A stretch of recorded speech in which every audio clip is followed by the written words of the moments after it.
All right, go. Warning, the following content is not meant for immature audiences. That means your kids or you if you're not into big bad words and people with opinions. Speaking of opinions, that's mostly what we've got because let's face it, we're all broke. We don't have much else. But at least we recognize our opinions as opinions and not like they're worth their weight in gold. We at least understand that opinions are like noses and you can pick them and everybody has one. Uh, there was a better analogy than that, I'm sure. But anyway, we're really glad you're here. What's going on, guys? This is Far Side of the Pod.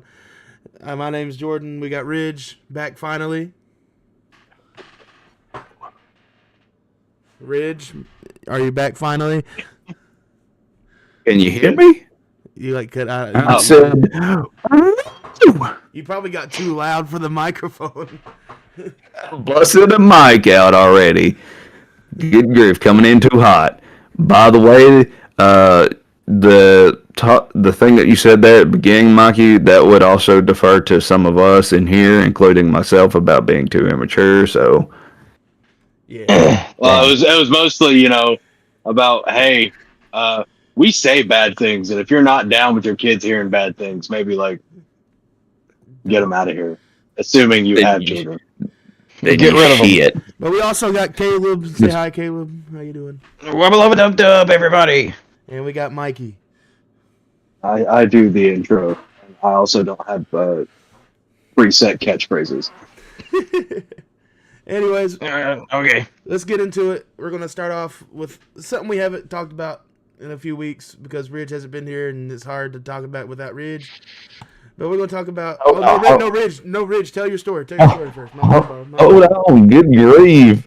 Oh God. Let's just kick in with something simple first off. And that's about me coming back finally from the Scream Chamber. Woo! Yeah! We're all excited I'm back. I'm sure No one can everyone's see me excited. holding up the. No one can see me holding up the clap sign to prompt The applause sign over in the corner, you look like yep, you look like him over there in the corner. Anyways, so other than the one incident that we had, mid-season, maybe not even mid-season, I can't remember now, it's been such a blur. We've had a blast. I've had a great time working with the people I've worked with over the years. This was my second year as an actor, and man, it went by so fast, and I'm gonna miss it. Believe it or not, I haven't even told these guys yet, neither. This is my last year working for the Scream Chamber. I think it would be. Yeah, I've told them last night that this was my retirement from the Scream Chamber. Never had so many people get so upset in my life all at once at me. You would have thought I'd pronounced myself dead because of how many people started crying over it. Everyone disliked that. And I mean, so first off, I'll explain why before I get into all the good stuff, so that way I can get the sad, sappy shit out the way first off. The reasons why is because I've missed out on a lot. I've missed out on getting to go with these guys to conventions. I've missed out since my kid's been born. I haven't gone trick-or-treating with her at all any Halloween because I've been at the haunt, because that to me took priority, and that was my own choice too, so don't sit here and think, oh, that's shitty of them. That had nothing to do with them. That was my own choice. I had that set in stone. I've been wanting to watch more football games and actually go to football games. I've been wanting to get back to going to Halloween Horror Nights. I want to go to different haunts in Tennessee, maybe. Not 100% sure since, they're not all ranked that high. But like I want to get back to doing certain things I haven't gotten to do since working at the Scream Chamber. So getting to do something that I absolutely love doing. That is the Scream Chamber is the closest thing I've had to the thing that everyone says do what you love as your job, and it won't be that much as work. First off, either way, bullshit. It's still work. At the end of the night, it was still work, but I enjoyed it and I loved it. And I loved the crew I had around me. It was a third or fourth family to me. I got a lot of them, but it was another family to have, and I enjoyed it. And a huge shout out to the people that have worked with me each year in the scenes I was in. Because one year, I can't even remember everyone's name. One's Red, and the other one, I think Savannah, I think was last year. And this year, I only had one person that's actually got to stay in the same room as me the whole year. It was a complete wild and crazy thing to always have a new person every night just about, but we made it through. And that person from this year was named Amanda. Huge shout out to her too for being able to put up with me for that long in a scene, and just being a complete menace the whole time. That's just what I'm good at doing. I'm good at doing that, good at making people feel uncomfortable when they come through, and it's been a blast. I'll go back, of course, every Halloween season probably for the rest of my life just to walk through it, because we are the number one haunt in Tennessee, and number four in the nation.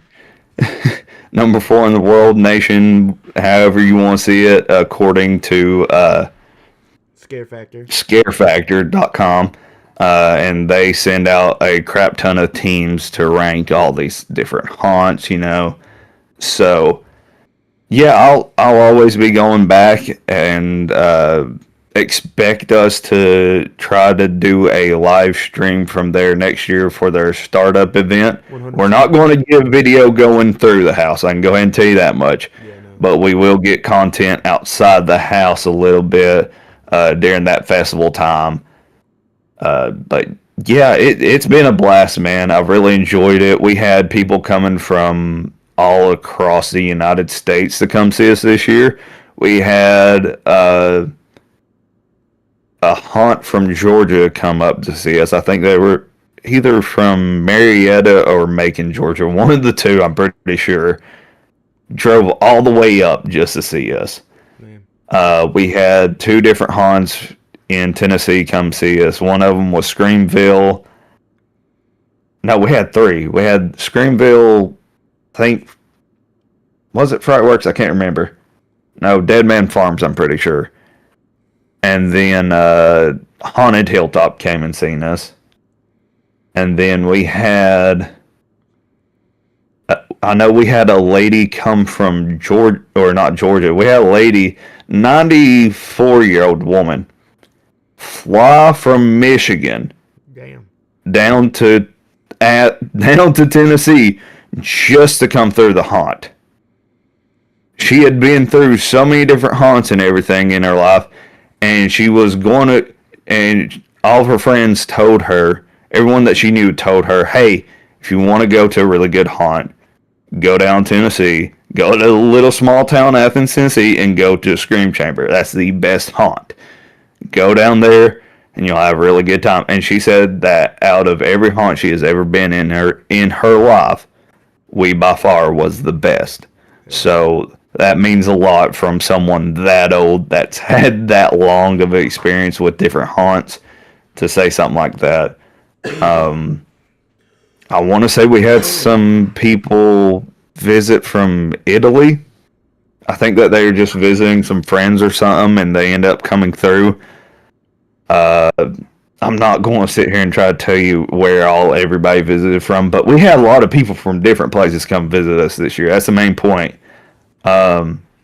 We had a family from up here in Knoxville that they was going to go to Frightworks, and they talked to some people beforehand, some of their friends, and they said, no, if you want to go to a haunt, go down to the Scream Chamber. So instead of going to Frightworks somewhere closer to them, they drive down to the Scream Chamber to go through. I think they made it almost halfway through and ended up tapping out of the house. Lord. So they didn't get to see everything. That's how terrified they was of it. So we had an absolute ball. Like I said, we had the one bad hiccup, but, that happens. Yeah. That happens whenever you run a haunt with touch passes and with alcohol being served. You're going to have your douche canoes come through, right? Yeah. It's to be expected, but either way, I mean, it's been a great time, and I'm going to miss it, and I am forever in debt to those owners for giving me the chance to even get to be in that position. Right. So, yeah, that's my spiel on the Scream Chamber. Had fun with it. Hell yeah. Well, we're glad that you had fun, man, but we're glad that you're back. Thanks, I appreciate it. I'm glad to be back. Awesome. Well, with you back, let's get the shit started then. Like, officially. Alright, so, like I was going to say before, I blatantly almost forgot Ridge's story. We're going to start off with some college football. Well, I know we had a pretty disappointing week for both of us, Ridge. So, I'll let you go. I'll let you tell your story first, man. I'll let you go first. Oh boy. Can I lay down a reverse card and make you talk first because I got a bigger spiel over Florida? Yeah, I got you. All right, so I mean, me and Caleb will probably both tell you, but last night was absolutely horseshit. When it comes to some Tennessee football, I can't remember how many damn picks Aguilar ended up throwing. I can't tell you how many fucking times I literally looked at my grandfather and was like, what are we doing? Like, the whole game, I felt like we were just being fucking stupid. And, like, I straight up told him this year, it's so weird, to me at least, it could be only me, but this year alone, it just feels like it's hard to watch Tennessee play this year. I don't know why, but it is. Well, I can tell you this. Our offensive line needs a lot of friggin' work, man. Like, they cannot... Yeah, I mean, I'll say this. It was about 35 to 40% Joey on that end because some bad decisions were made. I mean, I can't overlook that. But About two of the picks, our O-line cannot block for shit, bro. No, our O-line cannot block for shit, and I think it's time we start. Now, here's the thing: we are in a rebuild stage, because we've lost some people. I get that, but I think that it's time for a new offensive coordinator. I thought that last year. I still think that this year. I think people need to quit going after Josh Heupel because, don't get me wrong, he has made some boo-boos that I have called out personally. But yeah, last night our O-line was just trash. It was just garbage. Our defense was barely good too. I think it's shitty that the one night, the probably only game we're gonna have this year where we're wearing our fucking dark mode. Yeah, our dark mode. We're gonna lose. Yeah, and this is the last time we're gonna have the Nike dark modes too. So it's like, yep. I don't know. I feel kind of. I mean, I'm severely let down. I don't have much words for the game just because I'm just so done with it. Yeah, I was sick all night. Yeah. I was not happy. It was just a bad night.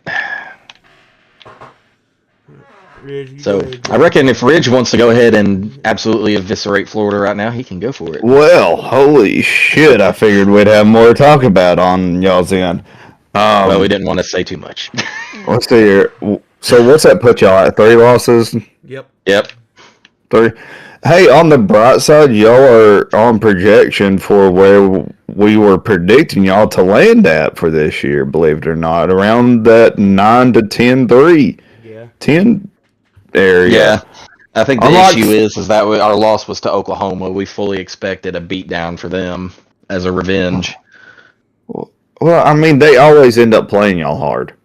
Yeah. Yeah, but man, tonight you thought the atmosphere just felt like it was going to be good, and then It's like y'all with Georgia. Y'all always fight them hard, but not hard enough. Same with Oklahoma. It just vice versa occasionally. Man. All right, so hold on. First off, I want to ask something, and I also want to clear the air on some thoughts with Tennessee, okay? Okay. So, the first question, okay? We sorry, I'm sitting here stutter stepping trying to collect my thoughts again because I just lost it. Okay. Vanderbilt. Yeah. You got them at the end of the year still. Florida doesn't, luckily. If they beat Tennessee, are y'all upset? Are y'all happy because it's a little brother type deal? Where y'all at with Vanderbilt if like they come out to win? Now, am I 100% on board with them possibly winning? I don't know, just because I thought that they was going to hand it to Texas and they didn't. yeah, Now, I think I wouldn't be pissed. I mean, at least as much as I normally would be, because they have proven that they are a great team this year. It's just sad that they lost to Texas that close. But I honestly wouldn't be surprised if they beat us this year. I feel like they have a more complete team Yeah. than we do. well, also we're in the swamp. We'll be at their. Well, we're talking about Vanderbilt. That's gonna be hard. We're talking about Vanderbilt. Oh, Vandy. Oh, you're talking about Vandy. Yeah, Yeah, Vandy. no, Yeah. I'm talking about Vandy right now. See Yeah, how y'all feel if they beat you. Vandy. I mean, it would suck ass. It would. It would not be a fun night or day to lose to the Vanderbilt crew, and our team would be very upset. And I think everybody would be. I think that would just bring out the worst in some of the fans. Also, be honest with you. So I was having a hard time with that, and that's the reason why I wanted to ask you guys, is because to me, the way I see that is, excuse me, Vanderbilt's like the little brother of y'all, right? I mean, they've been the little brother of the SEC this whole time because no one would have ever expected them to climb in the rankings like they have this year in of itself and be as good of a team as they've been this year. Now, does it suck that they lost to Texas? Yes, absolutely, because that means there's a lesser chance of them getting into the playoffs now because of that loss. I still hold out hope for them somehow that they manage to squeak in. There's still that small chance for them, but it's not as great of a chance anymore just from that loss. But the main thing I was curious on too, though, like I was saying, is ranging how y'all would feel with Vandy, seeing them win if they come in, or if they beat y'all, how would it make you feel? So that's a good thing, I guess, to see. I'd be happy for them because at least they're be doing good. Don't get me wrong, but I would not be happy as a Tennessee fan. Put it that way. So Hard being a Tennessee fan. Sure, damn is. It really is. I don't understand that. I don't want to hear it right now. Thing. What do you mean I'm starting to understand it right now? I've understood it for a long time. I'm saying Florida going through the same shit we were going through. All right, starting to understand. I was born into this fandom. I didn't have a choice. So, I want to clear the air, and I'm sure that y'all are on agreement with me. And if I'm going to go ahead and knock on this wooden desk too, because heaven forbid this ain't going to end up. I'm going to end up having to just bite my tongue afterwards, I guess, and not say shit no more. I want it to be clear. I do not think that Josh Heupel will leave Tennessee. Can we all agree on this? Oh yeah. Yeah, I agree. Because I've much heard his investment. name getting thrown around with the LSU job. Auburn just opened up their job. And for some reason, somebody's thrown him into the mix of rumored for the Florida job. I definitely don't see him coming to us, although that would be kind of funny if for some reason he did. We'll put that to the side for now. But just in general, though, I don't see him leaving just because I think that Tennessee is just as great of a program as LSU and Auburn is. 100%. Because everybody's trying to say what the levels are to different schools and everything. I think that there is a clear level where you have LSU, Auburn, and Tennessee are sitting together. Yeah. Now, are there winnings in the same tier? No, because Auburn and LSU have had winnings more recently with championship wise. But that doesn't mean any more or less that Tennessee isn't just as great of a program.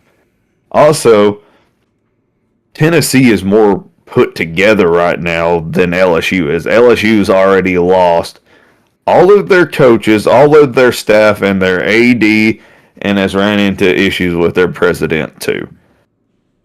So I'm just going to go ahead and clear the air right there and say that he's not going to LSU. No. Auburn, I don't think that they'll even talk to him. There's a small chance, but I don't think it's going to be that great of a chance.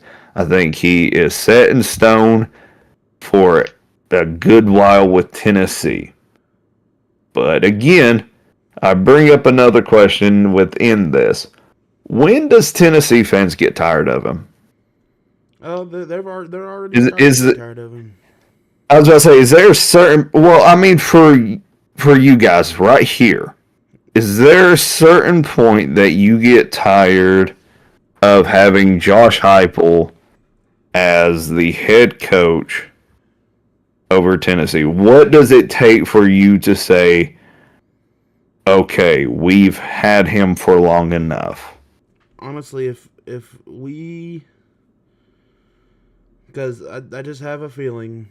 I mean, I don't have a feeling. I'm not saying it's going to happen, but if it happens, if we lose 2 more games this season, he might be on the hot plate.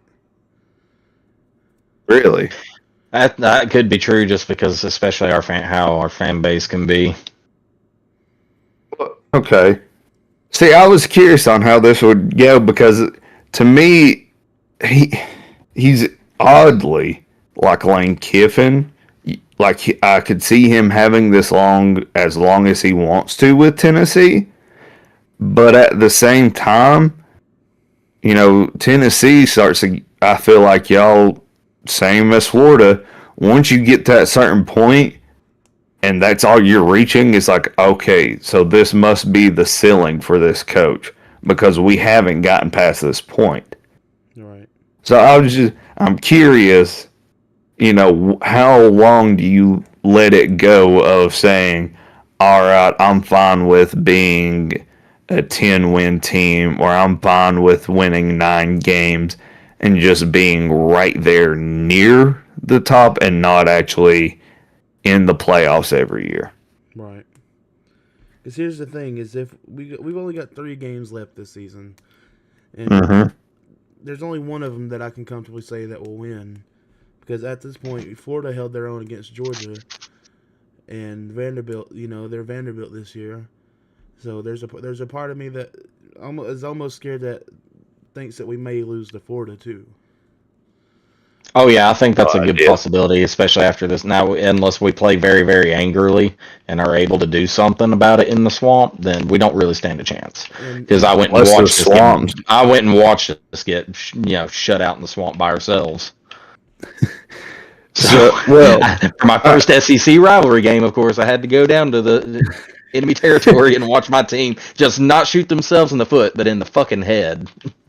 So here's the two bright sides for you guys, okay?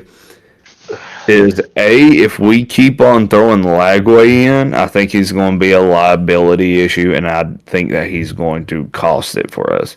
He has not shown any reason why I want to keep him at all after this season. Whoever we get as head coach, I'm fine and dandy with them kicking him to the curb unless they still see something in him that they know that they can get out with the right quarterbacks coach. Now, take it to the quarterbacks coach was up calling the plays this time around. So I don't know. Maybe I'm wrong. Maybe I'm not saying things the right way. But there's just certain things that I was getting tired of. I watched till halftime of the Florida Georgia game, and there was no good signs coming from Lagway that I haven't seen from other quarterbacks coming through before, and I'm ready for them to just say, fuck it, let's throw in the freshman that we have for backup quarterback. We might as well. We got nothing else to lose for the rest of this season. I don't think we're going bowling, so, if we do go bowling, we might get lucky and hit the Music City Bowl, maybe. Even then, I think you have to have like 8 or 9 to get that one. So we might get lucky to get, I don't know what the low tier bowls are. Hawaiian Bowl? Tax Layer Bowl? Yeah. Around that range? Maybe. But again, I'm not holding out hope right now. There's nothing promising to me. I haven't seen anything that's just blown me away. I was hoping that once we fired Billy Napier, we'd magically do what UCLA had done and went on just a funny little spree of wins. But it's harder to do that whenever you have a schedule like we do and our next opponent is Georgia. It's a little bit harder to do, I reckon. So, with the Tennessee part out of the way and bleeding more so into the Florida thing and just college football in general. And sorry if you guys don't like talking about college football, but hot damn it, I've missed a lot of college football on here. So there's a lot to get through. I'm going to try to speak on Florida fairly quickly so that way we can get through this a little bit better. Florida, thank God they finally got rid of Billy Napier. I posted that on Facebook. I hope you guys seen it. If you hadn't, and if you're not a part of our Facebook group, go join the fucking thing. You'll see random shit occasionally pop up over there. Not as much as here, but anyways, I digress. We finally got rid of him, right? That's the best feeling since Christmas, right? That breath of fresh air. Now, with that being said, we gotta wait till about December or January before we find out who our head coach is. Because I think there's a chance that our head coach might be playing in the playoffs. Yeah. So I'm going to run through real quick my top 4 candidates with y'all, okay? And I'm going to go from the least expected to the number 1 most expected head coach to land at Florida. All right, so my number 4 pick is a guy that no one's talking about for any job right now, who I think will be moving or should be moving up at some point, whether it's one of these other head coaching jobs, whether it's Florida, just one of these jobs that's higher up than where he's at right now. I see him taking it, and holy crap, I hope I can say his name right. It's Kalani Sitake, I think. Or Sitake, I think. Not 100% sure. Sorry about that, folks. He is the BYU's head coach. BYU right now is sitting undefeated on the season. They got a great chance to make the playoffs this year. If they can manage to get through the rest of the season, they'll be in a great spot.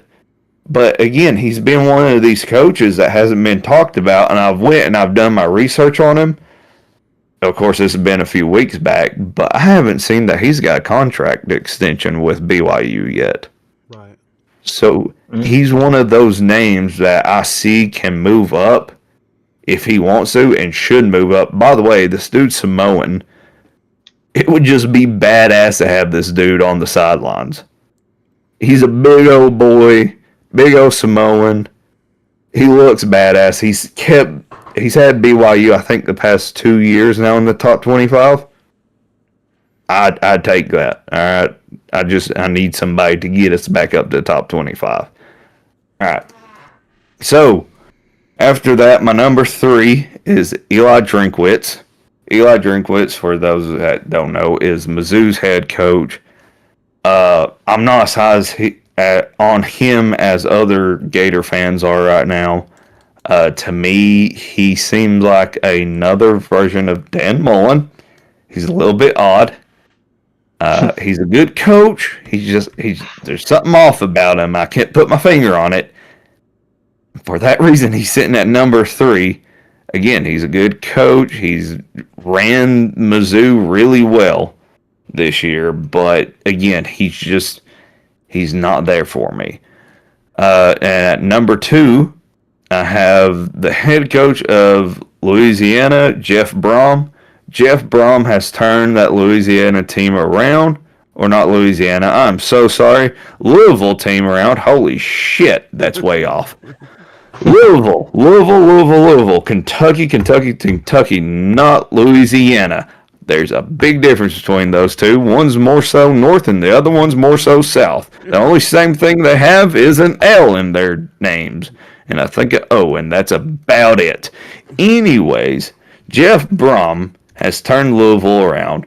He is a winner. He is a badass. Anytime you see him on the sideline, he looks pissed off. Don't know what for, but something's pissed him off. And he's going to take it out with his team on the other team. He's going to take that anger out. And he's not really one to have a good press interview. He's not one to be a good presser guy. He's just more so one that he's ready to get some dubs and ready to get you to that next win in the line of your schedule. And for that reason, on how much of a badass he seems and how much of a hard ass he is, I'd take him at number 2. Now, number 1. By God, I know, Caleb, you hate this. Slater, I feel like you kind of have come to acceptance of it too, though. Yeah. My number 1 pick is, and I cannot believe I'm at this point now, neither, because at the beginning of the year I wasn't here, but I'm here now. I'm all aboard the Lane train, baby. Give me Lane Kiffin for my number 1 head coach to come to the University of Florida to take that job. I don't think he's going to LSU. I don't think he's going to Auburn. I don't think he's going to North Carolina, anywhere else. If anything else other than coming to Florida, he'll just stay where he's at. But I see him coming to Florida. He has ties to Florida. That's where his wife's from. That's where his wife went to school. There's ties to him there. He's a Steve Spurrier guy. He looked up Steve Spurrier for so long. He's that hard ass that we need. He's the guy that's been winning and in the playoffs multiple times, and we need that right now. So give me Lane Kiffin, all aboard the Lane train. Yeah. If they get Lane Kiffin, Florida deserves to lose.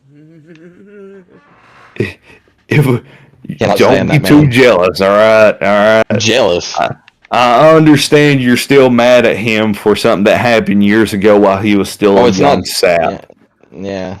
While he was a freaking lapdog. But one thing he's got that we haven't got in the last almost 30 years is rings. So we can take them rings and cram them up his. You know what? He's got that swagger. He's got the balls that we need. All right. I know that sounds a little funny, but he's got balls and he's willing to say shit that needs to be said.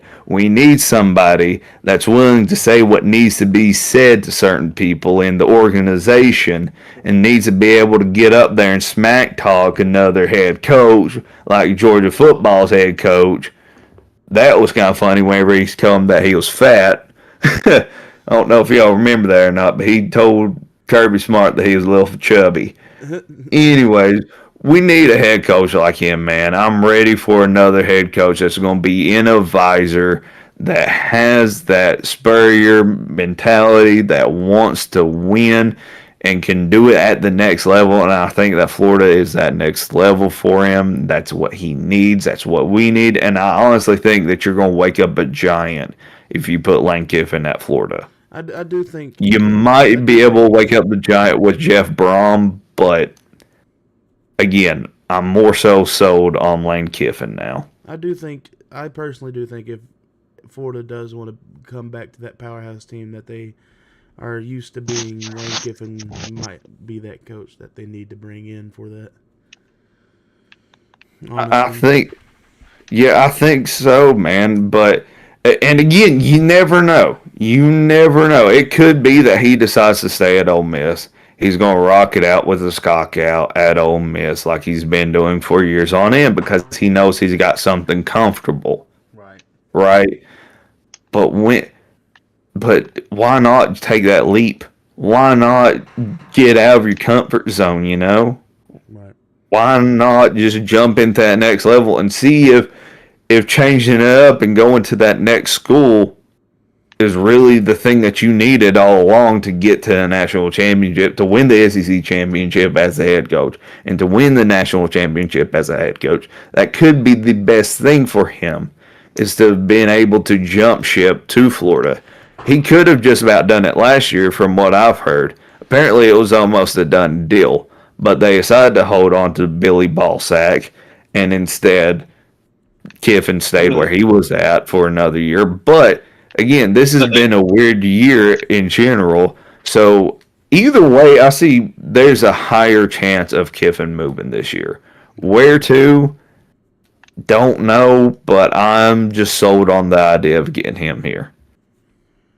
And I'm not going to lie, at one point, I had sold myself on that we was going to get James Franklin in too, just because he didn't have a buyout, and he's made it the playoffs before, so he'd be that big name that we'd need, or that Scott Strickland would think we'd need. So I was just sold on that idea because I don't have faith in Scott Strickland to pull the trigger on somebody like Kiffin.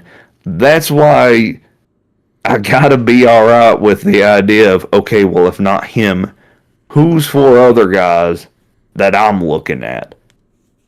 Because I sure the shit ain't looking at Jed Fish like some people are neither, by the way.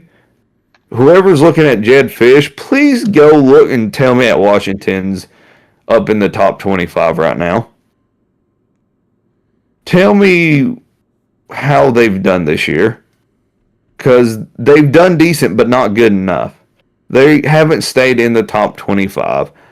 He's hopped around. He's too old to be hopping around like he has. I'm not looking for that right now. I'm looking for somebody that's got about another, hopefully, 10 years to him. Maybe. I say that, and I also listed Jeff Brom. Jeff Brom's a little bit older than that. But I'm looking for a guy that's willing to stick with us for a while and can turn this program around, because hot damn it, we need it by this point. I feel like SpongeBob in that episode where he got left it, or he was in Sandy's house with no water, and he seen the water for that one time, and that's where we're at. All right. You cut out. We all got the reference, but you cut out. Yeah, we got the reference. That's fine. That's need it. That's fine. I'm fine with cutting out. It's probably best I cut out. Anyways, so that's all for Florida. Other than just the fact that they're in the list for the other 12 jobs, by the way, I don't know if y'all realize that or not. There are 12 head coaching positions that are open right now. That's wild. 12 of them bitches. You got Auburn. Yep. They just joined today. LSU, us, Penn State, Arkansas, Oklahoma State, UCLA, Virginia Tech, Stanford, Oregon State, Colorado, and UAB. Damn. And that's only right now. Because if you ask me, there's at least 4 more schools, I think, that are going to fire their head coaches by the end of the year. Probably. I still think we see Wisconsin lose their head coach. Kentucky should lose their head coach. I don't know if they're smart enough to get rid of him or not. He should be off the board. I definitely think North Carolina's getting rid of Bill Belichick. Oh, yeah. And I think that Clemson will eventually fire Dabo. their guy. Yeah. Yeah. Just because he's out of it too.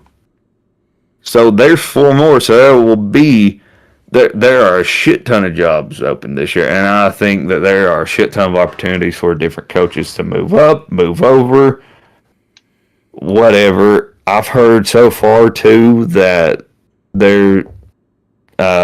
James Franklin is the high running candidate for Virginia Tech. And I see him either landing there or waiting to see if that North Carolina job opens, just because it's a step back from Penn State, but at the same time, it's a good school to be able to rebuild and come back in. And he's a good name for that school, you know. So I think he'll take them to that next level to be another high runner with Miami and FSU's, or, well, not really FSU, but Georgia Tech.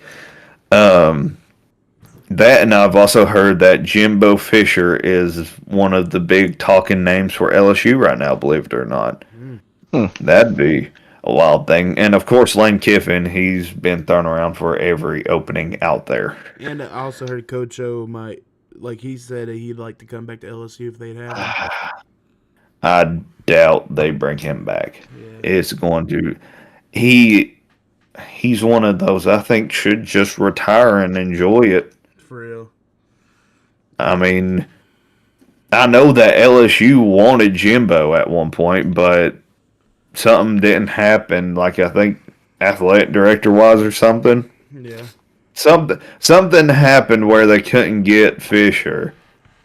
So then they settled on Brian Kelly. And, I mean, now's the perfect opportunity to try to take him again. But, yeah, there's a lot of different jobs opening up. That carousel's getting bigger every weekend, it seems like. Yeah. Well, you got any more college football? That's all my wind I have on that. I mean, just like I said, be on the lookout for the next couple weekends to see if your team loses their head coach or not. Yep. I don't think SMU's going to have to worry about that. No, SMU's fine and dandy right now. They're living pretty. They're living La Vida Loca right now. I think that's how it goes, or whatever the fuck they said in that song. Whatever Ricky Martin said. Whatever about that beautiful genius. Whatever about living in Loca. All right, so on to the next one, and we're gonna get straight into it, my guys. This last week we had a couple trailers drop. You know, we had Stranger Things drop and everything, but the important one for me this week was Scream 7. The trailer for Scream 7 dropped this week, and we got our first look of the new town that we're going to be in with Sydney and her family. We finally got to see Isabella May show off as Tatum. We got to see snippets of Gail. We got to see Sydney, of course. We got to see little backgrounds of her husband, Sydney's husband, Mark. We got to see some cool Ghostface shots of like him coming out of the attic. I thought that shot was perfect, and how the opening scene to the trailer was like the Mocker house, and I guess after the events of the 5th movie, they're turning the house into an Airbnb like it is in real life, and it looks pretty cool so far. And I have a theory for what I think is going to happen. Not happen, but I already have my early killer prediction, because one thing we know that Stu's going to be in the movie in some form or fashion, but we also know that Roman is going to be in the movie some form of fashion, and so is Dewey. And we know 100% that Roman's dead. Dude got shot in the head, and we all know that Dewey's dead. But here's my thought process with the Stu thing. I feel like off the rip, I feel like it's too obvious to go ahead and put Stu under the Ghostface costume again. At least, reveal him in this movie as the Ghostface under the costume. You know what I mean? And it's I don't know. Like, I feel like if we're bringing him back and it's going to make an impact, I feel like it needs to be more drawn out than just this movie. Because I feel like they announced that he'd officially be in it early on, like super early on. So I don't know. There's just a part of me that feels like there's a little more behind the story of the mockers, and the reason why I say the mockers, because here is my theory. So, if you've watched Pitch Perfect, Ridge, I believe you have, right? It's been a long time ago. So don't try to have me remember stuff. Nah. So one of the main actresses in that movie is named Anna Camp. If you know who she is, you know who I'm talking about. But she plays. Yes. But she is currently listed only as Sydney's neighbor on the cast of Scream 7. We don't have her official name yet. We have names for some characters, but not all. I don't know if we have a name for. We don't have a name, I don't believe, for two of these characters that I'm going to be talking about. But Anna Camp's character is only listed as Sydney's neighbor. And if you've seen some of her stuff, I feel like she would play a really good psychotic person. I mean, she's shown that, she's got that range. But here's where I'm piecing together. I have a feeling in the Ghostface in Scream 7 trailer is talking to Sydney saying, like, it's like the town that we grew up in. We're talking about the friend groups, like the friend groups that we grew up with and shit like that. Of course, people automatically assume that's Stu talking, right? Well, my thought... No. Well, but most people automatically assumed it was Stu because they're bringing up, Woodsboro and, like, the Woodsboro that we grew up in. But my thought process behind it is I believe that Anna Camp is playing Leslie Mocker. She's not going to go by Leslie Mocker in the movie, of course, but I feel like it's going to be revealed that she is the sister of Stu Mocker. And the reason why I believe that is because in Scream 5, the first kill of Scream 5 was Vince. He was the guy the asshole with the cool car, and Ghostface killed him behind the bar by just literally just barely stabbing him in the fucking neck, and he watched him bleed out on the ground, right? Well, come to find out that Vince from Scream 5 was the son of Leslie Mocker, also known as the nephew of Stu Mocker. So I feel like that could play a part, and I feel like that makes sense. And another reason why I'm starting to piece that part together, because I also believe that McKenna Grace's character, who we see in the trailer, walking with Tatum and the other girl, I can't remember her name off the top of my head, but they're walking together. And here's a little pinpointed thing that people have seen in each Scream movie. You can always find out who the killer is if you pay attention and notice if they're wearing plaid. Like, you could just go back through the trailers and you'll see that each character that wears plaid in these movies turn out to be a killer. It's weird. And in the trailer, McKenna Grace is wearing a blue plaid skirt. It's like the same color as Richie's shirt, the same color as Billy's shirt, the same color as Jill's shirt. Hell, I mean, even Ethan had a fucking plaid shirt on and sits.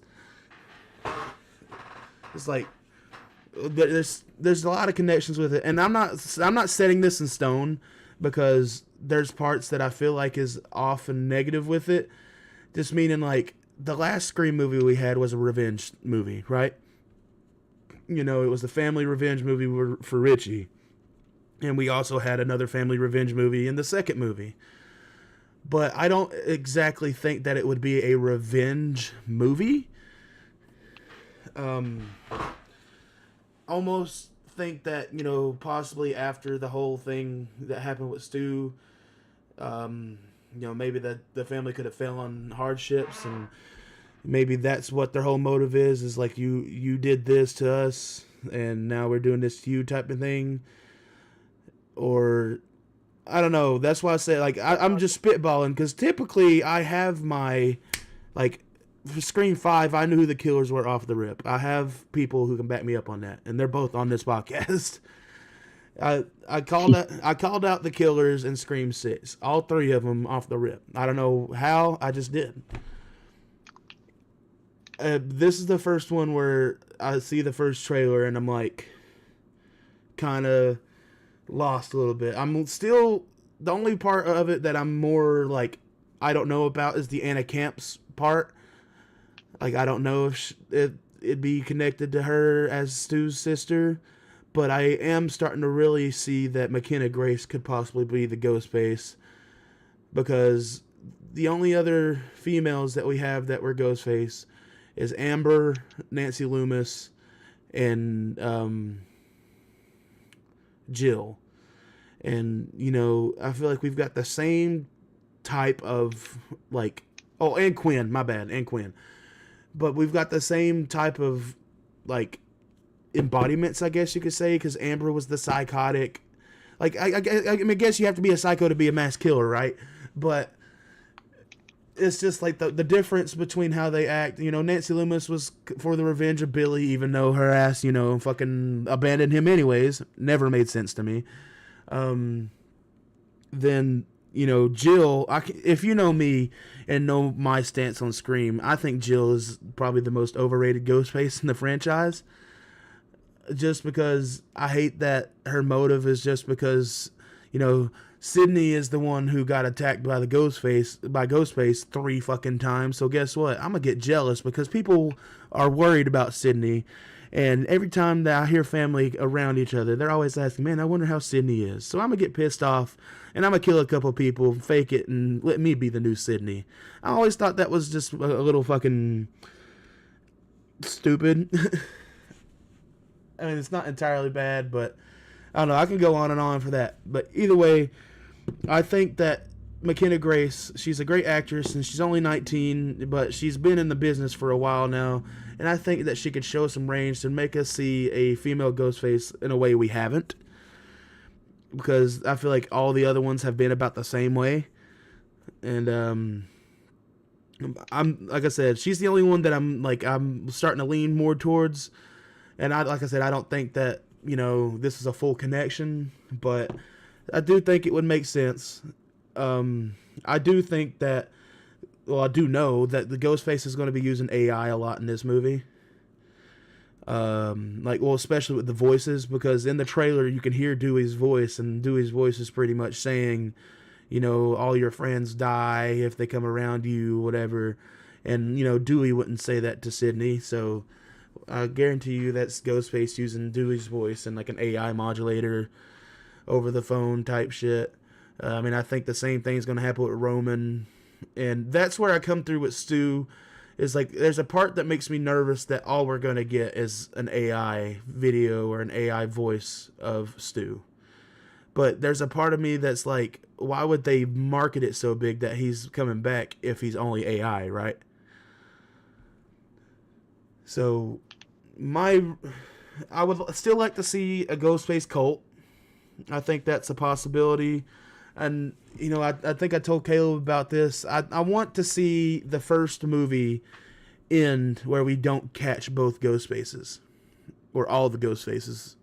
I guess that's a better saying because we can have more than two now. But, like, I just feel like one of them should get away. And, you know, we have to still hold on to who that one is. And I feel like that would be cool to be Stu. But, you know, we know he's in this movie, so we're going to have to physically see him. So I don't know how they're going to bring him in. And that's where I want to bring up this question.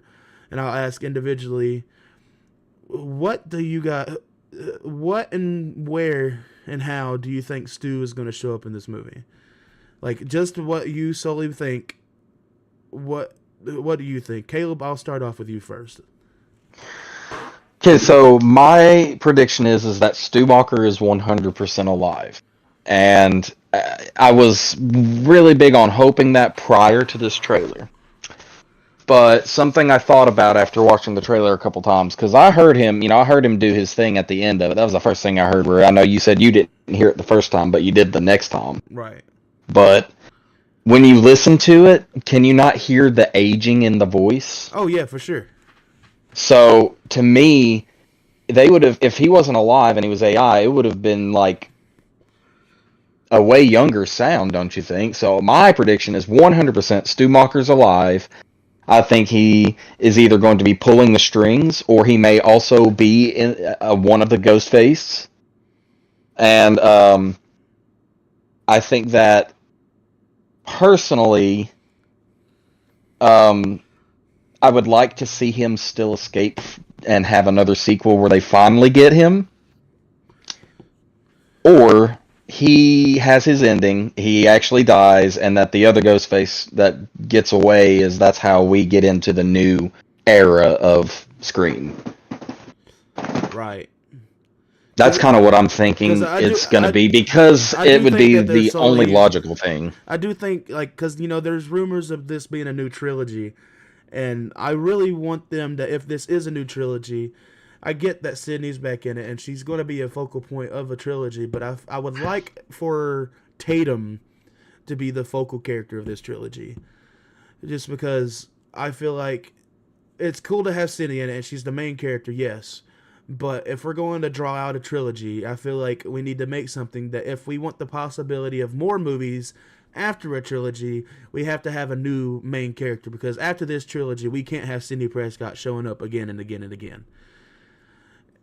Like, that's even including the possibility of Sidney dying in this trilogy. But as a Scream fan, I don't think that should happen, because I feel like when they kill off the main legacy character in these movies, I feel like it's the biggest spit in the fucking face. Like, the only instance that I can really think of off the top of my head right now is in Texas Chainsaw 2022, the Netflix one. When Sally from the fucking original Texas Chainsaw shows up, she just gets murked. I'm talking about she gets absolutely fucking got.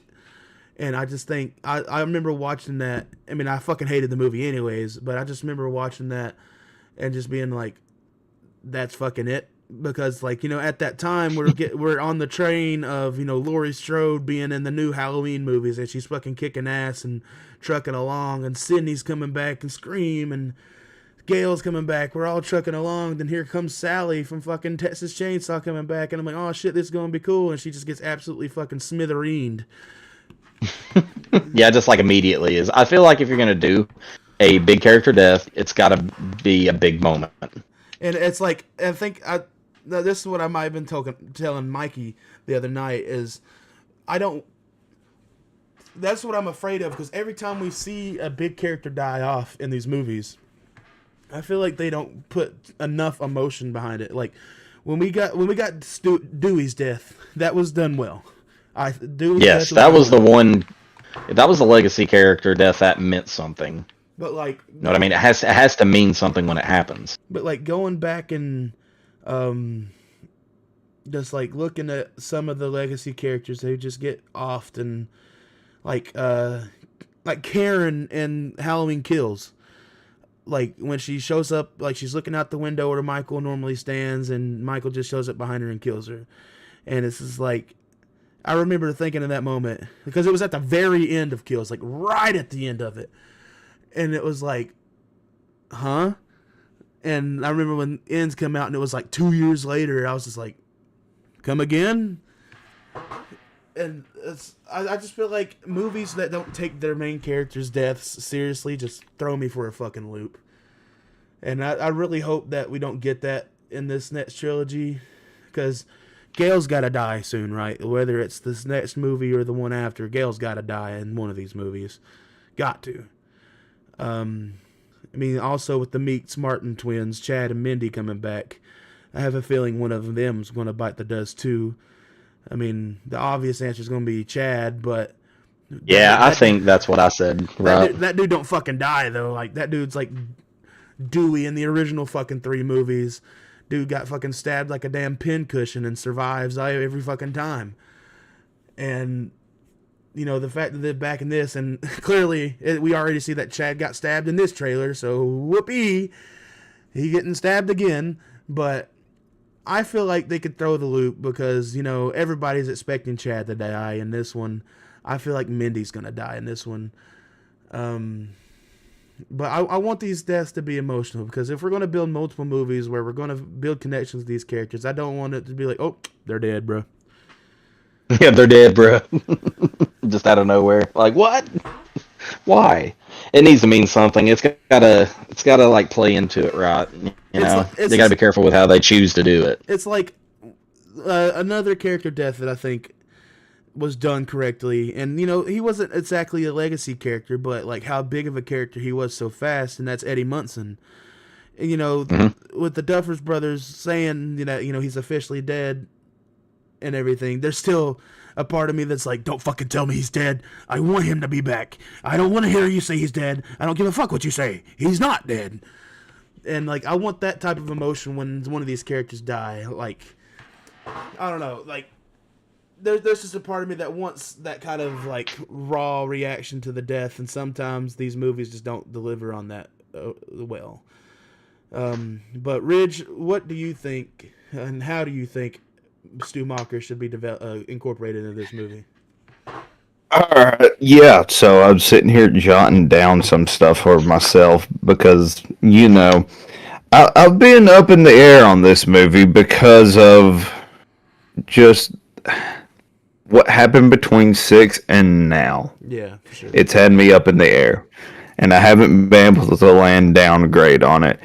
The thing, hey, I want to point this out real quick. The thing to me is Scream 7 shouldn't be called Scream 7. I still think that it should just be another movie that just says Scream on it.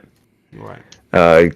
Maybe to try to give it that reboot feel. I don't know how you would go about it because it's almost more so a reboot since we're bringing back the old legacy characters more so into it and leaving the characters that we had just got into in this new set of movies or to follow through with 5 and 6, and now all of a sudden we're up Shit's Creek without paddle without them.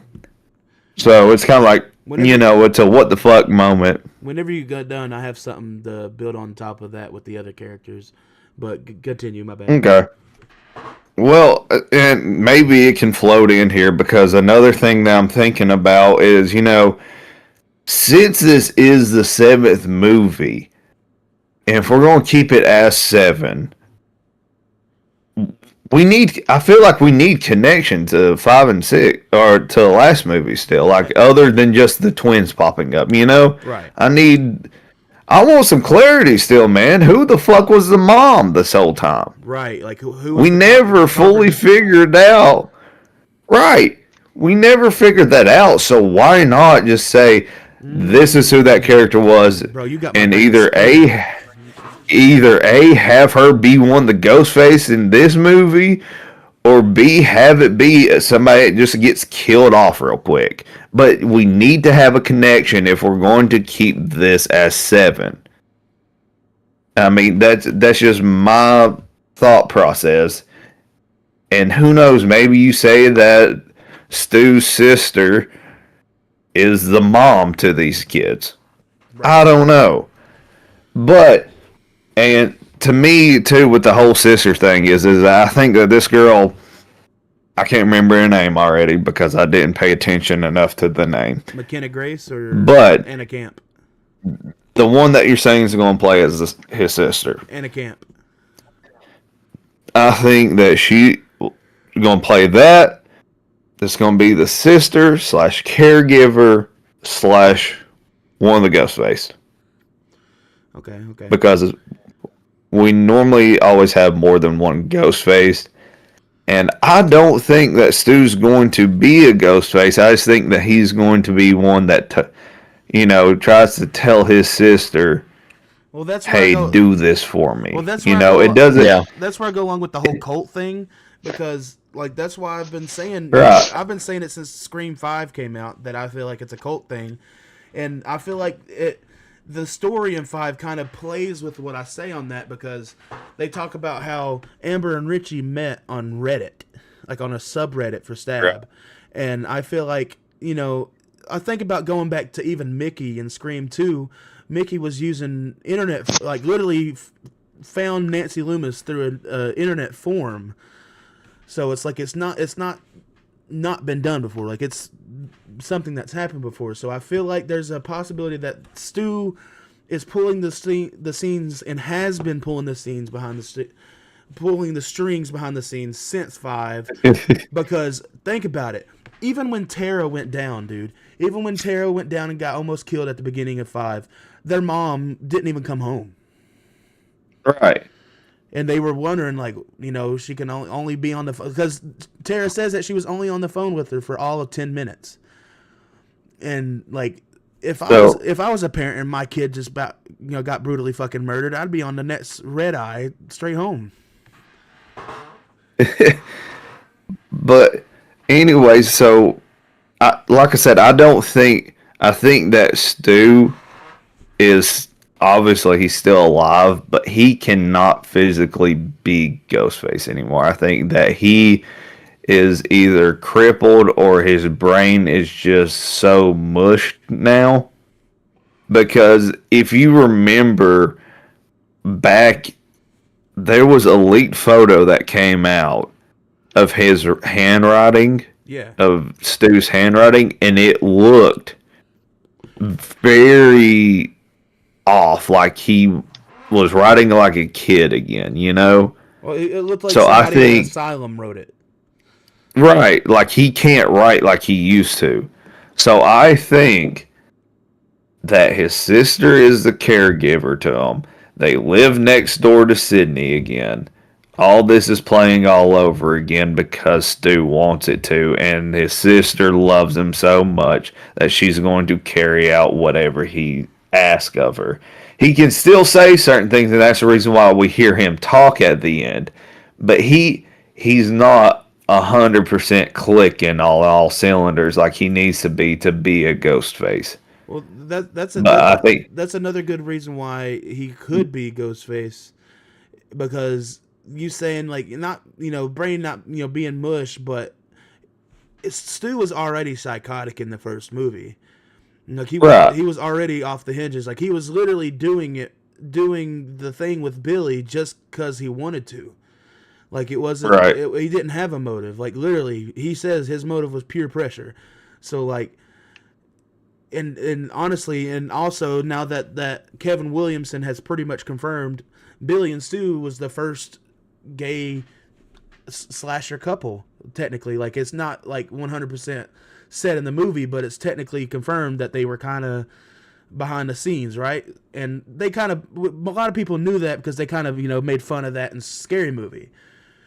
But I feel like that might be a thing that they could fly in there too, but I don't think it's going to be an important thing. But the reason why I even brought up earlier with you was talking about the other characters from the last 2 movies besides the twins, right? There's a part of me, because the only reason that Jenna Ortega wasn't in Scream 7 is because of scheduling. That was 100% confirmed. She didn't not be in it because of the whole Melissa Barrera thing that went on. right. Yeah. But so there's a part of me that still has a thought that somehow, in some way, Sam could be a Ghostface. Because even in Scream 7, after she drops the mask at the end of it and pretty much, quote unquote, leaves that behind her, there's still a part of me that in the 5th movie you see her deal with it less, but in the 6th movie you just see her accept that more psycho side of her by when she's looking at Billy's knife through that glass and he's like, pick your fucking weapon and start chopping fucking heads. Like and she picks up his knife and he says, "Good choice." Then she puts on his Ghostface robe at the end of the movie. At the end of each movie, you don't see a part where Billy's like disappointed with what she's doing. Each time you see Billy, like, besides in the fifth one, he's, you know, yelling at her to take some fucking heads off. There's only one time where he sounds somewhat pissed off. The other times he seems pretty pleased with the shit that Sam's doing. So there's a part of me that knows that these little things that she has done is like a slow burn in a way. So there's a part of me that, because even Brittany from the beginning has been saying that she believes that Sam will just eventually snap and become Ghostface until the whole thing with Melissa happen. But there's a part of me that, say in 7 Chad dies, right? Say the main Ghostface gets away and Chad dies. Which character is connected to Chad that I can think of that would be there if something has happened to him? Tara, Jenna Ortega's character. They showed that they had a love connection in the last movie. They could possibly still be together. She's just not shown in the trailer, or might not even be brought up in the movie, right? But there's still a part of me that's like, if something happens to Chad, she can show up in the 8th movie.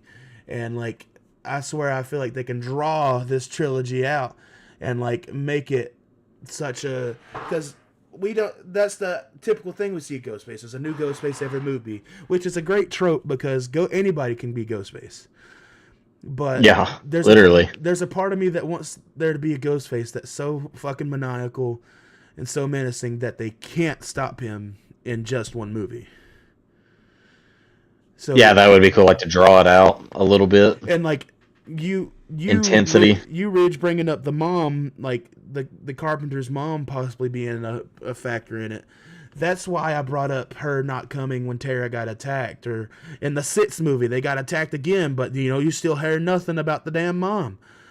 And it's like, there's a part of me that's like, what if Stu has been behind this, and the reason why, you know, their mom wasn't there is because Stu purposely had that happen. Like, Right. Like, I feel like, what if the mom has the connection to Stu? Because if she had the connection to Billy and, you know, had sex with him, then she had to have some kind of connection to Stu in the past as well. Yeah.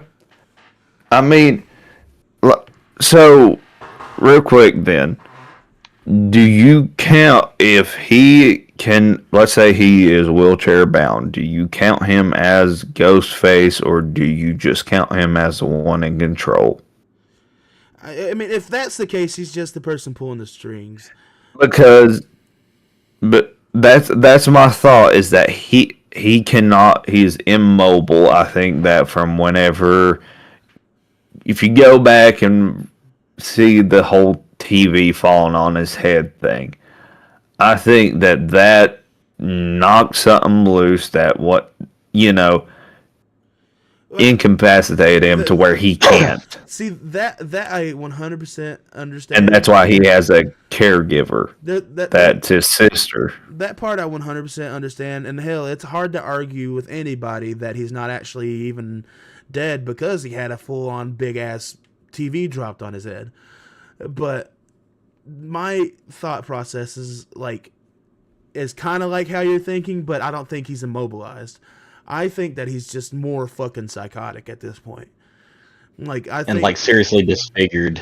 Yeah, he's gonna be disfigured. He's gonna have scarred face or whatever. He's gonna be messed up. But I don't think he's gonna be immobilized. I think that if he clearly survived that and everything, I think it's gonna click something else in his head, and he's gonna go from being the funny psychotic like he typically is to be more of a serious psychotic.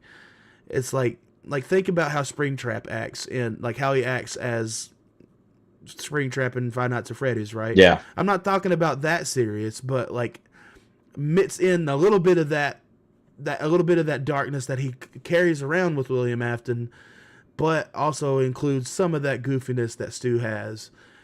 And you got to think, if Stu is the one pulling the strings, he's had to have some kind of smarts, because Billy was the one conducting the shit back in the day. Well, Roman, realistically, but in the whole thing that was happening, Roman was the one that choreographed it, but Billy was the one who did all of it.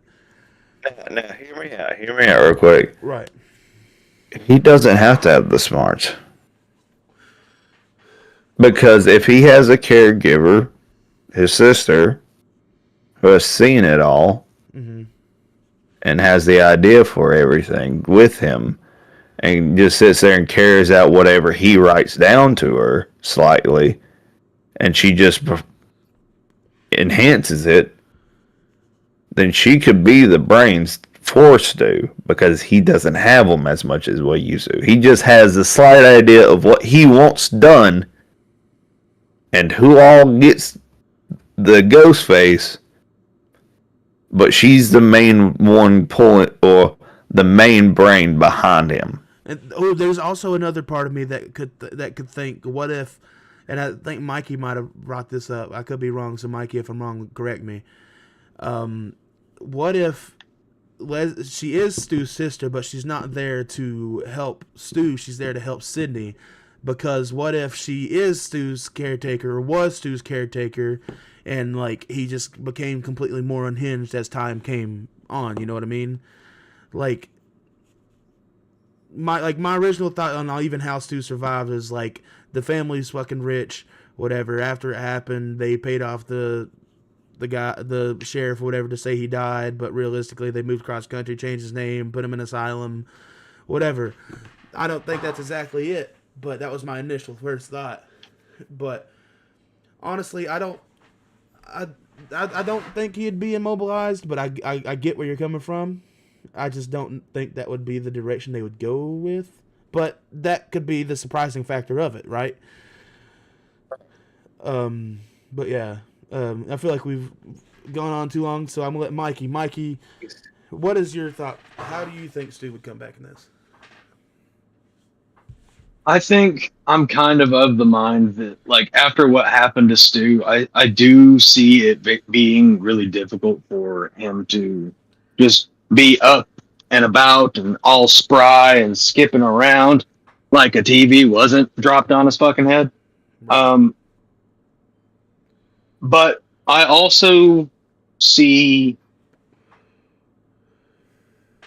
I don't know, I don't see him getting around like he used to. But there's something to be said. I mean, even if, I mean, it's been a long time. There's no telling how much recovery, even if he was, injured bodily, which he very much was. If he is still alive, there's been a lot of time for recovery. And he said, yeah, it was peer pressure, but also that peer pressure, what I'm trying to get at is that Stu's psychotic. Right. Psychosis, no matter how much, I mean, that much cranial damage to the nervous system, whatever. I mean, it fried Stu pretty good. If he's still alive, he's fried. Yeah, he's probably fucking worse. If he can move, I don't know how. That was my point. Is like if he can move, he's absolutely worse than he was before. He's worse because he's like take the mania he had already. Mix it with the psychosis that he's proven to have, and you've got somebody completely unpredictable and completely lethal. It's not just madman goes stab. It's you suffer the entire time, and you have he's unpredictable is what I'm getting at. Yeah. It's he has a new amount of unpredictability to him, which makes him more scary if he is still alive. I don't know what I expect to see, whether he is still alive or not. I'd like to still see him alive personally, but that's just me. I don't have too many theories because I kind of share your guys' theories, so I don't have anything new to add there. Jordan, we've already talked a little bit about it at length. Right. Other than that, I can see reasonably Stu being like AI or synthesized, right? Yeah, for sure. I personally don't want that. Nah. It absolutely makes sense. Still don't want it. Because even, here's the thing. For Stu to be artificial intelligence, for his voice or mannerisms to be synthesized, you would have to have recording. Yeah. You would have to have audio files, something, and then you'd have to train the AI. Mm-hmm. How many people did we see Stu? How many people did we see around Stu or anyone else with a camera Right. filming? Well, I don't know how they would. The cameraman is behind it all. No, in Scream 1, if you don't remember, Gail left the camera under the TV in the living room where Randy got attacked. Like when Randy did the whole like rules to survive in a horror movie, and Stu was Oh, that's a good point. Stu was in that room, and because that's when he did the I'll be right back thing. Well, here's the thing: if it does turn out to be AI, we probably just cracked how. Right. But other than that, I mean, it's hard for me to really say exactly what I want. I just know that I want real Stu, not AI Stu. But if that's the way it comes out, it makes sense. But I mean, see, realistically, I think I think he's alive, because when you go back to watch Scream 5, in the same scene where we see that Kirby's alive, on that YouTube screen when Richie's watching Dead Meat do their review on Stab 8, on the right side of the screen you can see like the suggested videos, and where it says Woodsboro survivor Kirby Reed, but a couple videos below it, there's a video that says, is Stu Macher alive or dead? There's the question that he's even dead or not in the movie verse. So it's like, I don't think he's actually dead. But either way, you got anything else to say, Mikey? I don't really have too much else to contribute other than that's what I want, and that's how I see it happening. And honestly, I think that's what we're getting. Like I said, considering the voice that they gave us at the very end of it sounded a little more aged. Yeah. So I feel like he's alive, and I feel like we're in for a hell of a... So. Yeah, I'm definitely... Man, Mom and Dad are going to be so mad at me. I'm definitely excited to see this movie. I'm more excited to see it after seeing the trailer. I'm excited to see Kevin Williamson, the creator of the franchise, direct the movie. I'm excited to see where it goes. I'll be there opening weekend no matter what. It's gonna be awesome. Oh yeah, we're all gonna have to make plans for that one for sure. For sure. All right, so we good to go on to the next topic, boys. Yep. Yeah.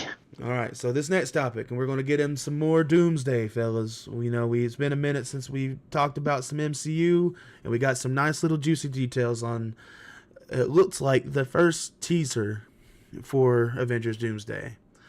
So I'm going to read off these details to you, and we're going to see what your thought process behind of it is, right?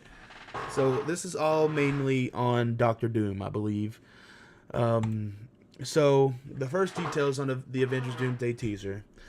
So it says that the teaser is said to be much more than just a simple preview. So that's all already a cool thing, because when I think of a simple preview, I look back on one of the first in-game previews that we got, where it was like showing the trailer or like the footages from the old movies and all the people that were blipped. It was all in black and white and shit like that, right? Mm-hmm. This is saying that this teaser trailer is going to show that Doctor Doom relies on his armor because his body is completely broken. And which also goes along with the fact of, in the after credit scene of Fantastic Four, we saw, Franklin reaching in to Doctor Doom's hood, which, we've said multiple times that we believe that was Franklin fixing Doom's face, right? So I believe that clearly tells us, he's going to be the decrepit Doom. And there's been comic book parts where Doom was literally decrepit, cane, feet being really messed up, facing different directions, that type of shit. But, we could probably see that in him build into whatever he's going to be. But the rest of the thing says that it also features plenty of footage of Doctor Doom in action. So we're in the first teaser for the movie, we're going to see Doctor Doom doing his thing. It also said that Doctor Doom is portrayed as a classic Universal-style monster, drawing comparisons to Eric from The Phantom of the Opera. Mm, So it looks like interesting. I mean that's on brand for Victor Von Doom, like Yeah. being very 100%. poetic in his like being ultra poetic in his villainy. That's so on brand. I can't even really begin. I can't even say it any other way. That's so on fucking brand. Yeah, I definitely think that's really, a great thing for them to do. It makes sense.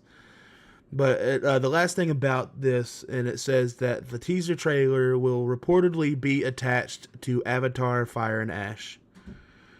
Ah.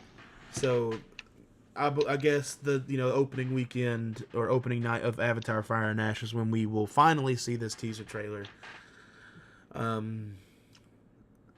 That's all I really have on it. That's all I had for this teaser.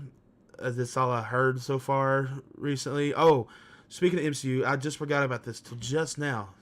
Apparently, at one of the overseas things, like they were showcasing some stuff for the Marvel Cinematic Universe and stuff possibly beyond Doomsday, and they used a fan-made picture, like a fan-made poster that somebody had made, and this is an official like Marvel thing. They used a fan-made poster that included the Beyonder and Miles Morales in a Secret Wars poster, in the fan-made Secret Wars poster. Mm. Oh shit! So, there's some people that's got some people thinking, will we see the Beyonder, and will we see Miles Morales? I heard someone say that they don't believe that if we see Miles Morales, that it'll be our Miles Morales per se, like the MCU's Miles Morales. Like, which honestly would kind of make sense, because what if they tie into the Spider-Verse, well, the last Spider-Verse movie in with Secret Wars? Right. Because that could possibly be the first time we see live action Miles. Because, there's also been thrown out the idea of having Tom Holland make a cameo in it in some form or fashion, and he was asked about it, about the last one, but he was in the middle of filming his Spider-Man movie. But yeah, that's all I really have on Doomsday. Y'all got anything to add on it? I don't, other than righteous. Caleb? Caleb? Oh, Ridge? Well, I'm going to go ahead and point out. So, I do think that the Miles from the animated movie will end up being in Secret Wars, but he'll be turned live action. Yeah. But I also think that Miles will become our Miles Morales for the MCU, just because of the simple fact that they're not able to use Miles right now because of the animated movie. Right. Once we get to Secret Wars, we will already have the last animated movie out. Right. So that character will be usable by then, right? Yeah. So I do believe by then we'll get that Miles will become our Miles. Luckily, I don't think it's going to be the same guy that's doing the voice of Miles Morales playing live action Miles. I know that probably changed to that. Yeah. I seriously don't. I mean, if they're literally making him and Haley Steinfeld record their voice lines separately, like in different locations, then and she's already in the MCU as Kate Bishop, so we can't really have any more animosity on the sets. No, I don't think we'll see him at all. But with that being said, though, yeah, I think that's what's going to happen with that Miles Morales, is that he's going to become the new MCU Miles Morales afterwards, moving forward. I could see The Beyonder, yeah, it makes sense to have the Beyonder show up in Secret Wars. Yeah, it does. Why wouldn't it make sense? I know that there was rumblings at one point of Robert Pattinson joining the MCU. Okay, well, if so, and if it's not for that big of a role, or if it's for a one-off for the time being, why not have him play the Beyonder? For real. And honestly, having It's the, I mean, with my theory on what they're going to do at the end of Secret Wars, I mean, I feel like, Beyonder's should be in the Secret Wars story anyways. But I mean, my theory is like they're going to do a reboot. Like we're rebooting the franchise after this. I mean, which they've confirmed. oh, yeah. They've confirmed that we're recasting people, but I really got the idea after I rewatched the DC animated movie Dark Apocalypse War, right? Like Justice League Dark Apocalypse War.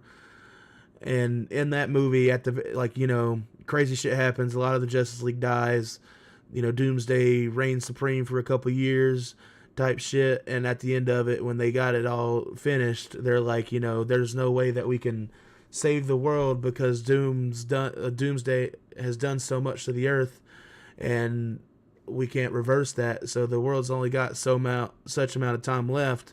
But they have the Flash make another Flashpoint paradox and reset the universe at the end of it. So I feel like, I don't think that's exactly how it's going to happen, of course, but I feel like it gives me the idea that's what they want to do with the MCU, is somehow at the end of Doomsday there's going to be so much fucking damage done because we're still feeling the effects of the blip and Thanos, that when Doom comes in, it's going to be, fucking hell on earth pretty much.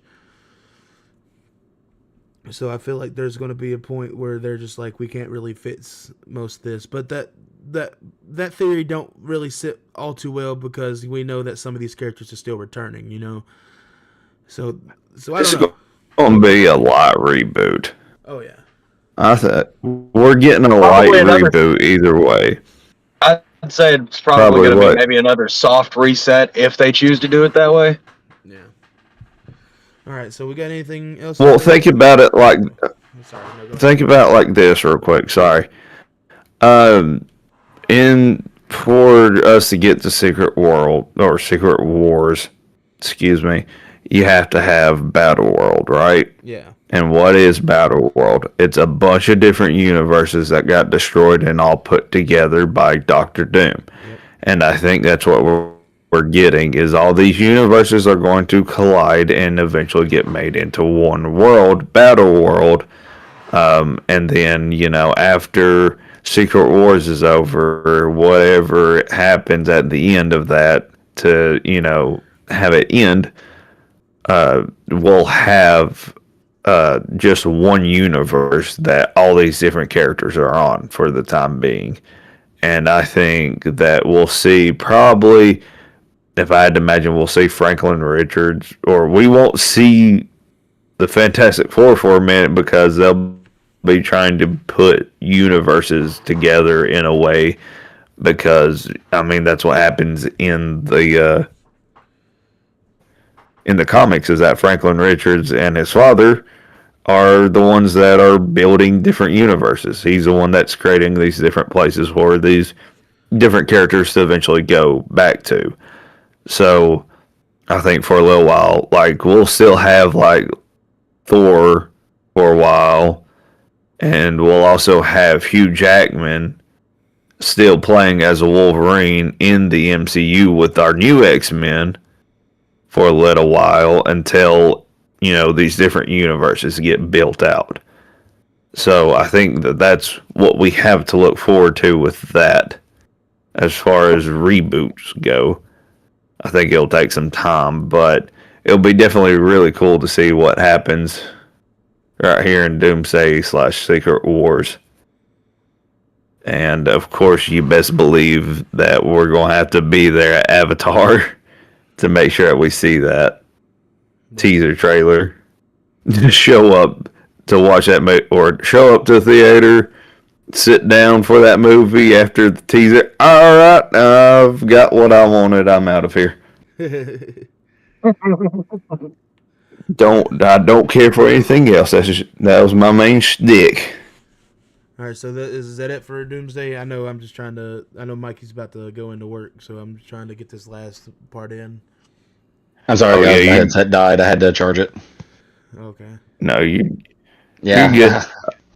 Uh, I had something else, but I completely forgot. So I'm sure we'll be I don't talking have about anything. I'm sure we'll be talking about Doomsday again soon. So, yeah, all right. So this last thing that I want to bring up, and it's not going to be long. It's just one little snippet, because I'm sure that we all at some point want to play this game. At least we played the first one, but ever since that we got this whole Jason universe thing, we've been promised that there's going to be new things coming out. I mean, besides a fucking movie, um, we're it's getting TV show first. Well, we're getting a TV show.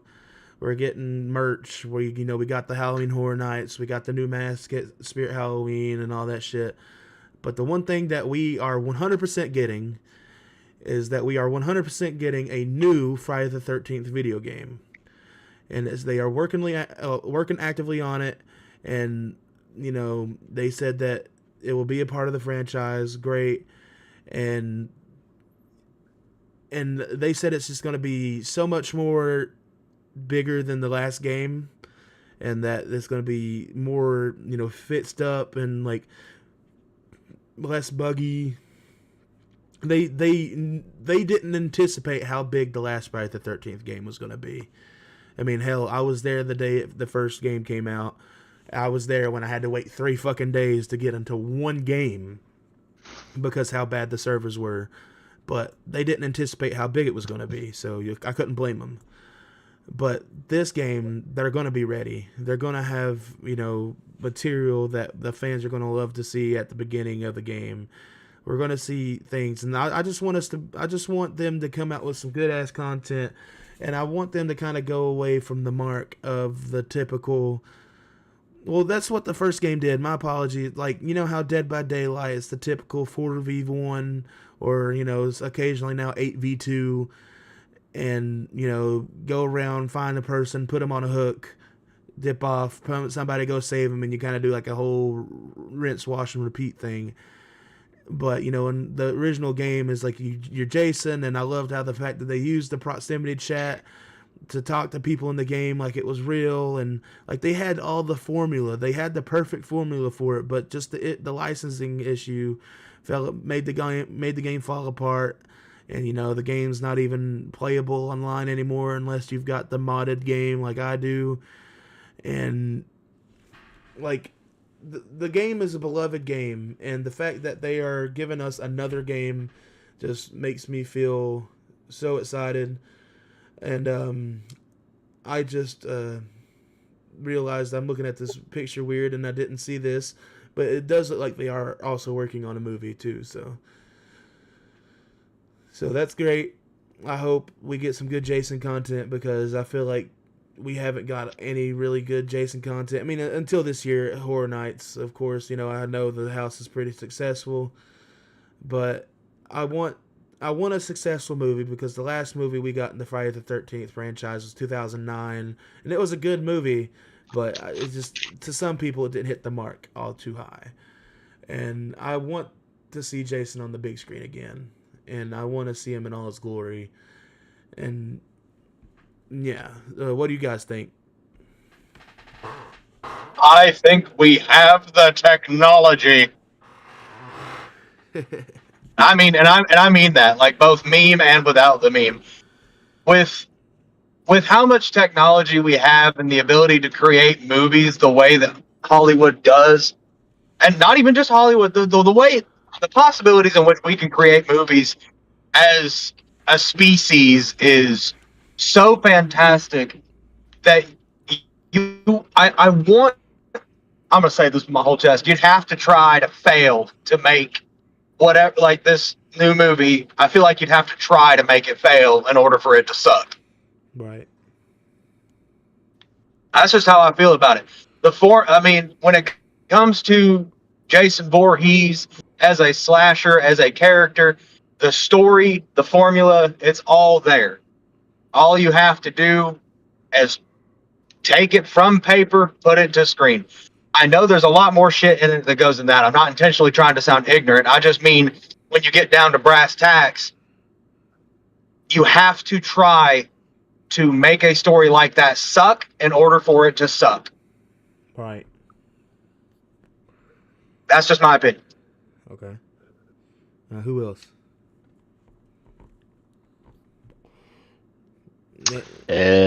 I think that as long as they kind of stay true to the character, and they just need to blow our minds with it. You know, it's been so long. I'm certain that they've probably thrown around some really good ideas. So hopefully, you know, the ones that they've thrown and stick are good. As I said, I'm not the biggest Friday the 13th fan, but you know. Right. Now, Ridge, what you got, brother? Well, for right now on this whole idea, I like that we're getting another video game, and hopefully this one will be better than the last. And as far as movies go right now, I don't care what you do, just don't do what Texas Chainsaw Massacre did with the Netflix movie. Yeah, pray to God, pray to God. And also, don't fucking put him in space. Yeah, no. That's one of my big pet peeves. Putting him in space. Was he also the one that went to New York? Yes. Yes. Don't do that neither. Don't get lazy like that on us. No. Do other things that are grounded, that fit him. New York and space do not fit him. You have other characters out there in the world that are good for those scenes. Like Scream could be in New York. You have Alien vs. Predator movies that can work with space. You have Killer Clowns that you are talking about remaking. Those are also good for space. You have Pennywise that's good from space. You don't need Jason in space. This is not Fast and Furious. All we need from Jason is we need Camp Crystal Lake. We need we need his mom driving him to do what he does. We need the brutality. We need the swiftness. And there's a part of me that like, no, here it is. I want this Jason like in 2009. They tried to make Jason an athletic fucking freak. I mean, he was running after people. He was, they built tunnels under the fucking campground so he can get around faster, which I guess that explains how he can get around fast. But I want a Jason that is brutal. I want a Jason that is quick. Like I just want a Jason that'll make people go, oh my god! Like we've not seen Jason else ever. I want Jason with that retard strength. That's all I want. Like, look, I'm right there with Jordan. I don't need Jason to be fucking Superman. I need him to be this. I want him to be like nigh unfucking stoppable. He is this. He is this monster that just doesn't quit. He just does not quit. He is driven. He is relentless. That is a perfect word for it. Relentless. He does not stop. He doesn't need to be the fastest. You just know at some point he's gonna fucking get you if you don't figure out how to stop him. He's incredibly strong, like Rich just said, that retard strength. Yeah, sure. He's also a fucking monster. I mean, he's literally a zombie. Like not even that. To dive even deeper into the fandom, and Caleb knows this because I said it to somebody at Scarefest a couple weeks ago. In Friday the 13th Part 9, yes, Friday the 13th Part 9, Final Friday, Jason Goes to Hell. You literally see the Necronomicon from Evil Dead in the movie. So there's a part like it's always been a thing that what if Jason's a Deadite? And if you watch any Evil Dead movies, Deadites are absolutely fucking nonstop. Like it doesn't matter if they're a fucking toe. Like if that's all left of them, they're nonstop. And I'm not saying they need to go to that extent, The Hand. but like going back to Freddy versus Jason, and that's my favorite version of Jason. I feel like that's the most brutal version of Jason, because that dude, you see him stab a girl at the beginning of the movie, and he literally lifts her off her feet and pins her to a tree. And then at one point in the movie, you literally see him slice a dude in half in one fucking swing. And like, he grabs a dude and fully twists his head completely backwards in one movement. Like, that's the type of brutality I'm talking about with Jason, is like that just pure, unbeknownst strength that is unstoppable. Because the only thing that drives him is the voice of his dead mother. And like, the only way he's gonna stop if she tells him to stop. Hey, hear me out. I have to get this out there real quick because I've been laughing in the background the whole time you've been talking. Can we have, and fuck it, let's just have him do it. Can we have somebody, if not him, like Cam Scadaboo, play Jason Voorhees? Somebody short but stout as a motherfucker that's ready to run his head through anything to kill somebody. Dude, imagine if it's Cam Scadaboo. That would be hilarious. Somebody that short playing Jason Voorhees, but that fucking stout. Yeah, that'd be fucking hilarious. I mean, the guy's not going to stop till he gets to where he's going. We've seen that clear as day. So why not have somebody that short, stocky build like Cam Scadaboo that just has that wild drive to him? That'd be hilarious. That'd be hysterical. And everybody's used to Jason always being tall. So let's say fuck it and make him short. Yeah, I wouldn't say short because, Lord say people will be on there and be like, am I watching Friday the 13th or the Leprechaun? I'm not saying super short, but I'm saying like Cam Scadaboo height. Right. Like, not your 6 foot whatever dude, but you're about 5'9" or 5'10" area. You're slightly shorter dudes. That looks about a little under average height. Right.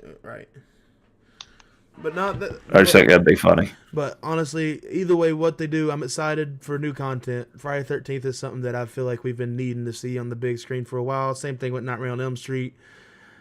If we're bringing other franchises back, I think it's time that we bring these two back officially. But no, that's all I really have on that. And honestly, I think that's it we have on the podcast today, guys. We've made it to the end. And if you made it all the way to the end of this, we thank you. And if you're rewatching the replay and you make it all the way in, bless you for sticking through all of that screaming college football talk. But anyways, if you liked it and you're not subscribed to us, subscribe to us, like the video, hit the notification bell. Grab your fucking next of kin's phone and put us on their damn phone and be like, look, watch these dumbasses. They don't even have to watch us. They just have to be subscribed. You just click on Yeah, it. Me, just Mom, be they're like subscribed, Beyblades. You support wind your them up and watch local. them go. Oh, gosh. But nah, for real, guys, we appreciate you guys. We thank you for everything that you've done for us, and we can't wait to see you guys next week and where we get some more great content out for you guys. Does anybody else got anything to say? Nope. No, don't believe so. All right, fellas. Then everybody, looks like we will see you all next week around the same time. All right, peace out, everybody. Are y'all going to? Oh, no, are y'all going to? Are you going to do a episode next weekend, or are y'all going to just? Are you going to Chattanooga or not? That convention's for next year. Like what? Oh, I thought that was this year. No, it's next year. Well, I'm jumping ahead of the gun. My bad. Let me just stay out the fucking way then.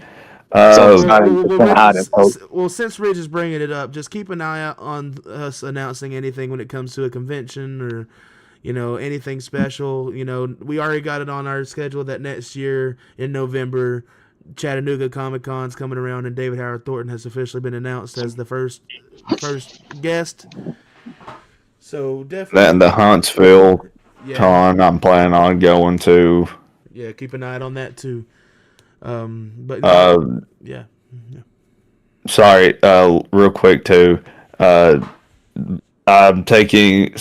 Unfortunately, I'm going to take my last vacation on the podcast this coming up weekend. I'm going up to Fort Campbell for the weekend with my dad, so Understandable. I'll be back in full swing after that. This was just a special occasion because I didn't have to worry about the haunt anymore. Right. Of course, it's perfectly fine.